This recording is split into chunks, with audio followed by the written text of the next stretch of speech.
नमस्कार। Farm consultant channel में आपका स्वागत है। पहले वीडियो में आपसे बात किया था अल्ट्रा हाई डेंसिटी मैंगो अथवा आम की सघन खेती, प्रारंभिक बातें उसमें की थी। अब अगला मुद्दा है कि वो उसका रख रखाव या उसका प्रबंधन कैसे किया जाए। रुपाई के बाद जब पौधे की ऊंचाई 75 सेंटीमीटर या 2.5 फीट हो जाए तो उसको ऊपर से टॉप से एक सिकेटियर से काट देना चाहिए। उसके बाद उसमें छोटी छोटी नई कोपलें या फूट आएगी, वो ज़्यादातर निकाल देना है।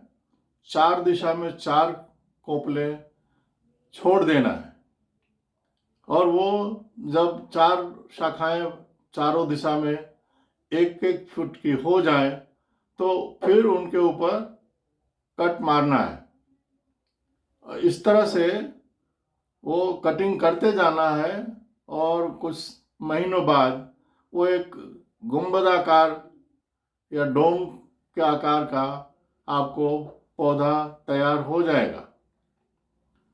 ध्यान रखें, जब भी कटिंग करें तो जहाँ कट होता है वहाँ पर बोर्डो पेस्ट या कॉपर ऑक्सीक्लोराइड 2.5 ग्राम प्रति लीटर के हिसाब से घोल बनाकर किसी सूती कपड़े से एक छोटे डंडे में बांधकर कपड़ा और उससे टच करके वो जो कट किए हुए किनारे हैं वहाँ पर टच कर दें, उसको लगा दें जैसे मलहम लगाते हैं उस तरह से, ताकि वहाँ पर कोई फफूंद का इन्फेक्शन ना हो। ज़रूर पड़े तो वो कॉपर ऑक्सीक्लोराइड का वो जो घोल है उसका हल्का स्प्रे भी कर सकते हैं।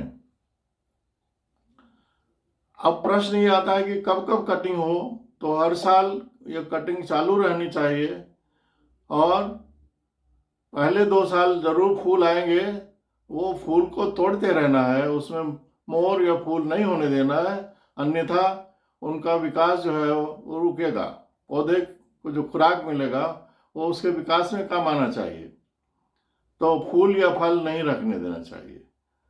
दूसरे साल आप चाहें तो एक आम प्रति पेड़ छोड़ सकते हैं देखने के लिए कि कैसा आम आ रहा है या कौन सी वैरायटी जो आपने पसंद किया था वो सचमुच वही वैरायटी निकल रही है।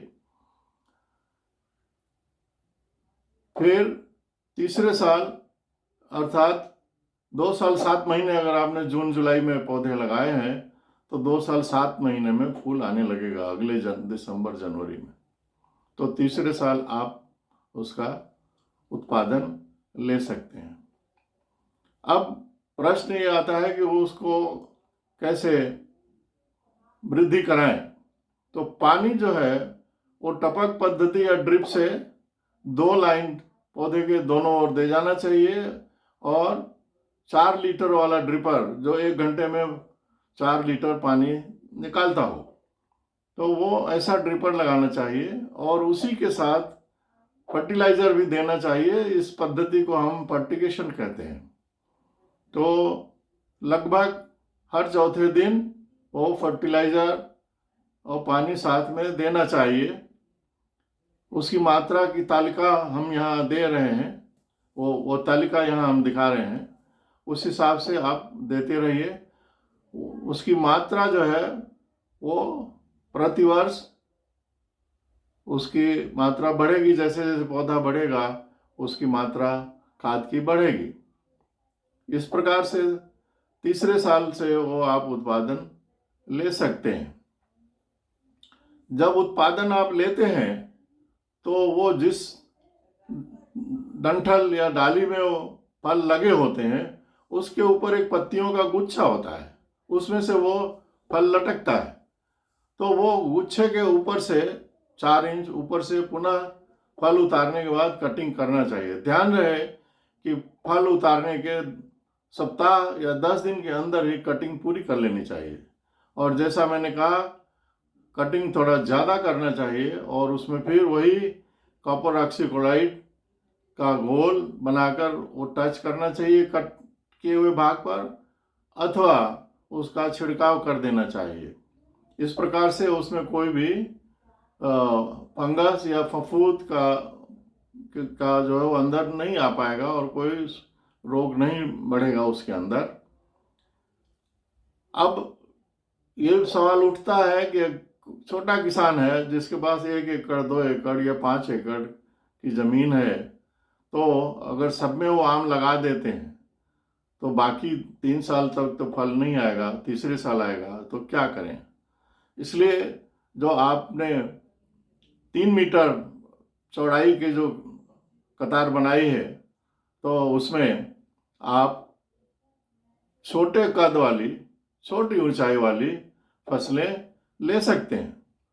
पौधे के साइड से दोनों तरफ 1-1 फुट छोड़ करके आप जुलाई में यानी खरीफ में पौध रोपने के बाद ही आप उसे मूंग, उर्द, मूंगफली आदि जो आपके क्षेत्र में फसल होती हो वो ले लेना चाहिए।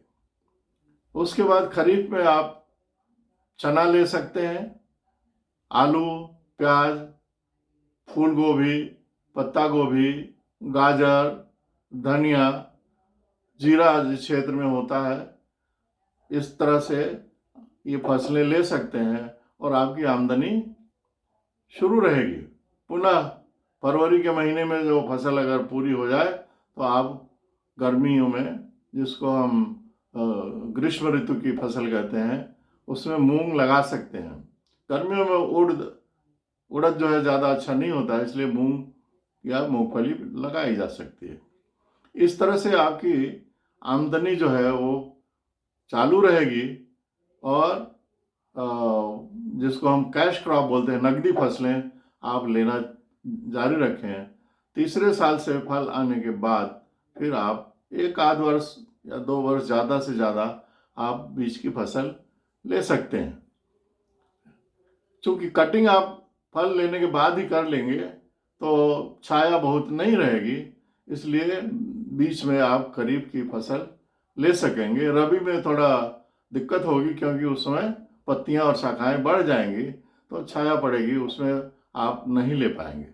आशा है कि आप इस प्रकार से अधिक लाभ या 3 गुना उत्पादन और आमदनी अपनी बढ़ा सकते हैं और अच्छी खेती कर सकते हैं। अगले वीडियो में हम इसके रोग और कीटाणु या कीटक जो कीड़े लगते हैं वो उनके ऊपर पूरी चर्चा करेंगे और पूरा उसकी रोकथाम के उपाय भी बताएंगे।